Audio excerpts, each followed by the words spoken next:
Hello family! চলে এসেছি নতুন একটা ভিডিও নিয়ে। সেদিন অফিসে লাঞ্চে বাইরে থেকে খাবার অর্ডার করেছিলাম। আর এটা হলো ডেকার্স লেন মানে কলকাতার ডেকার্স লেন খুবই ফেমাস একটা জায়গা, যেখানে দারুণ, দারুণ খাবার পাওয়া যায়, খুবই সুন্দর খেতে হয়। তোমরা হয়তো যারা কলকাতায় থাকো তারা নিশ্চয়ই জানবে।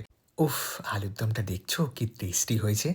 দেখেই একদম কালার দেখেই ফিদা হয়ে গেছি। আর এতটা সুন্দর খেতে ছিল, কি আর বলি তোমাদের। সাথে ছিল পোলাও, তোমরা দেখতেই পেলে। বহুদিন ধরেই ভাবছিলাম আমরা ওখান থেকে খাবার অর্ডার করে খাবো, কিন্তু হয়ে উঠছিল না। তো সেদিন সবাই মিলে ডিসাইড করে খাবার আনিনি, তাই বাইরে থেকেই অর্ডার করে নিয়েছিলাম। আর দুর্দান্ত টেস্ট ছিল। তোমরা যারা, যারা এখনও টেস্ট করোনি, অবশ্যই কিন্তু একবার টেস্ট করে দেখতে পারো। আর খুবই মিনিমাম একটা দাম, খুব একটা বেশি দামও নয়। তবে তোমরা গিয়ে বসে খেলে কিন্তু আরও ভালো হয়। আমরা তো যেতে পারবো না বলে অর্ডার দিয়ে দিয়েছিলাম। আর আলুর দমের গ্রেভিটা দেখেই একদম মন কেড়ে নিচ্ছে আমার। কি কেমন লাগছে তোমাদের? অবশ্যই কিন্তু কমেন্ট করে জানিও। এরকম পোলাও আর আলুর দমের কম্বিনেশন কার, কার ফেভারিট অবশ্যই কিন্তু আমাকে জানাতে ভুলো না। আর যেহেতু আমরা সবাই মিলে একসাথে খাই, তাই যারা ঘর থেকে খাবার নিয়ে গিয়েছিল তাদেরও একটু, একটু খাবার নিয়ে নিয়েছিলাম। আর সাথে পাঁপড় ভাজাও ছিল। আসলে কলকাতার এমন, এমন হিডেন জেম আছে যেখানের খাবারগুলো কিন্তু মারাত্মক খেতে হয়। আমরা সেখানে টেস্ট করি না বা জানি না বলে যেতে পারি না।